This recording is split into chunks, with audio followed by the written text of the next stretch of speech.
Good morning, all of you. Welcome to our TSN classes. Today we start chapter number 3rd. We continue from page number 77. The topic is diabetes. Diabetes अपने last time पढ़ा था, last जो previous video था उसमें पढ़ा था, बताया था कि कौन कौन से आसन होते हैं जो डायबिटीज़ से रिलेटेड होते हैं, जैसे कि भुजंग आसन, पश्चिमोत्तासन, पवन मुक्त आसन, अर्ध मत्स्य आसन।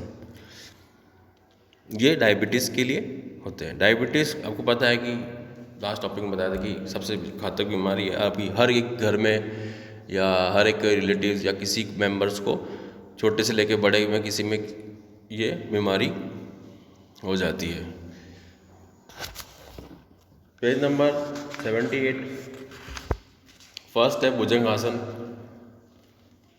अगर डायबिटीज़ हो जाती है तो उससे क्या हो जाता है, आपको दिखना बंद हो जाता है, गुस्सा टायर्डनेस हो जाती है, numbers in hand and feet, blood vision दिखना बंद कम हो जाता है, एक्सेसिव हाई वेट गेन और वेट ज़्यादा बढ़ जाता है, और वेट लॉस भी हो जाता है ज़्यादा, non healing wounds etcetera are common symptoms of diabetes. People obesity usually fall prey to diabetes. Diabetes can be prevented as well as cured of Bhujangasana. Bhujangasana, in this asana the shape of the body remain like snake. इस आसन को एक snake आसन भी कहा गया है। भुजंग आसन को स्नेक आसन भी बोला जाता है क्योंकि इसका शेप जो होता है वो सांप की तरह होता है। इट वाज कॉल्ड इस भुजंग आसन। In order to perform these asana, lay down on the belly on the ground. Keep your hand near the shoulder. Keep your leg close together. Now straighten up your arms slowly. Raise the chest. Your head should turn backward. Keep this position for some time, then get back to the normal position for good result. Perform the आसन 3 to 5 times. इस आसन को 3 से 5 बार करने से अच्छे result आते हैं। क्या होना था, सीधे लेट जाओ, फिर सीधे लेट के सीधे अपने जो हाथ हैंड है उसको धीरे धीरे पीछे लो, फिर पूरी जो शोल्डर की बिल्कुल स्ट्रेट होने चाहिए। देन जो फेस है आपका ऊपर की तरफ होना चाहिए। इसके बेनिफिट्स क्या हैं? इस एलिवेट्स ओबेसिटी, ये ओबेसिटी कम करता है, और it's provide strength and ability, और आपको मजबूती देता है और चुस्ती फुर्ती प्रोवाइड करवाता है। It's cure the disorder of urinary bladder, और आपके जो यूरिनरी ब्लैडर डिसऑर्डर हो जाता है उसको क्योर कर रखता है। It's cure the disease of liver को बीमारी से बचाता है।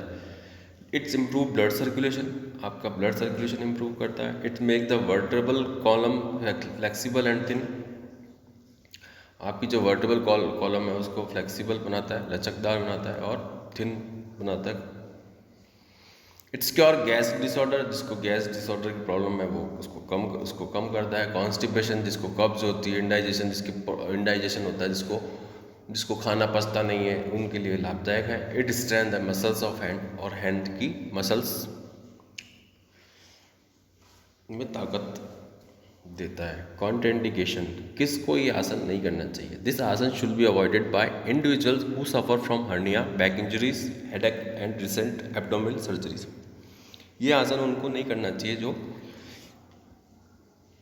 हर्निया से हर्निया हो, जिसको बैक इंजरीज हो रखी हो स्पाइनल कॉर्ड में, हेडेक होता हो, एंड रिसेंटली एब्डोमिन, अगर किसी की एब्डोमिनल में सर्जरी हो रखी है, जैसे लाइक हर्निया हो जाता है किसी को ये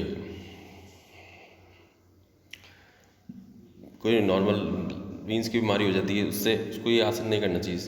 दूसरा है पश्चिमोत्तासन। पश्चिमोत्तासन का क्या है? Sit on the ground with legs forward, सीधे बैठ जाए ग्राउंड पे, और आपके जो लेग है वो बिल्कुल फॉरवर्ड होने चाहिए, बिल्कुल सीधे straight. Then hold the toes of your feet, और आपके टॉयज को पकड़ लो, जो अपने घुटने, जो आपके अंगूठे होते हैं उनको पकड़ना है बोथ हैंड से। The breathe out slowly and try to touch the knees with your forehead, और सांस धीरे धीरे लेनी है, और अपना जो फोरहेड है, अपना सर है, वो नीज के बीच में होना चाहिए, बिल्कुल नीज को टच करना चाहिए। After that breathe in slowly, raise your head upward and come to the prayer position.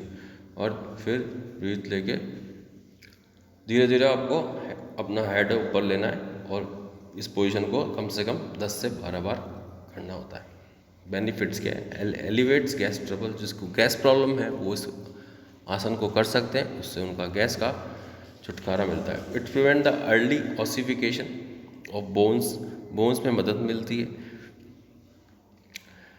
It is good, second next page 79, it is good remedy for constipation, वो एक कब्ज के लिए अच्छी लाभदायक आसन है। It help to overcome several menstruation disorder, जिसको ये प्रॉब्लम है मेंस्ट्रुएशन की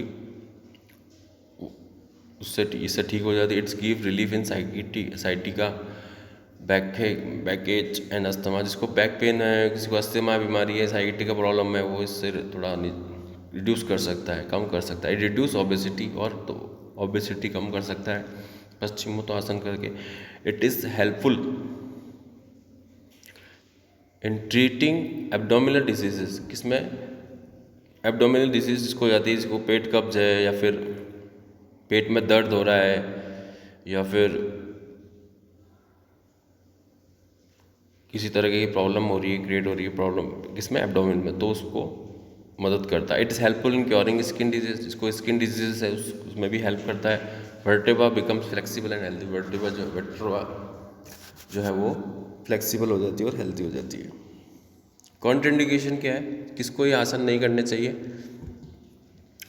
if you are suffering from enlarge liver और स्प्लीन और एक्यूट अपेंडिक्स की बीमारी होती है, you should never to do this आसन। अगर जिसको अपेंडिक्स की बीमारी है, अगर कोई लीवर प्रॉब्लम ना है, तो उसको ये आसन नहीं करना चाहिए। अवॉइड डूइंग दिस आसन if you suffer from your any respiratory disease. अगर आपको कोई रेस्पिरेटरी डिजीज है तो उसको ये आसन नहीं करना चाहिए, इसको अवॉइड करना चाहिए। If you have any back और spinal problem, make sure that you perform this asana only under expert guidance. अगर आपकी बैक में प्रॉब्लम है, स्पाइनल प्रॉब्लम है, तो make sure that you perform this asana only under expert. अगर आप किसी गाइडेंस या किसी ट्रेनर के अंडर में ये आप आसन कर सकते हैं संभल के। थर्ड है पवन मुक्त आसन।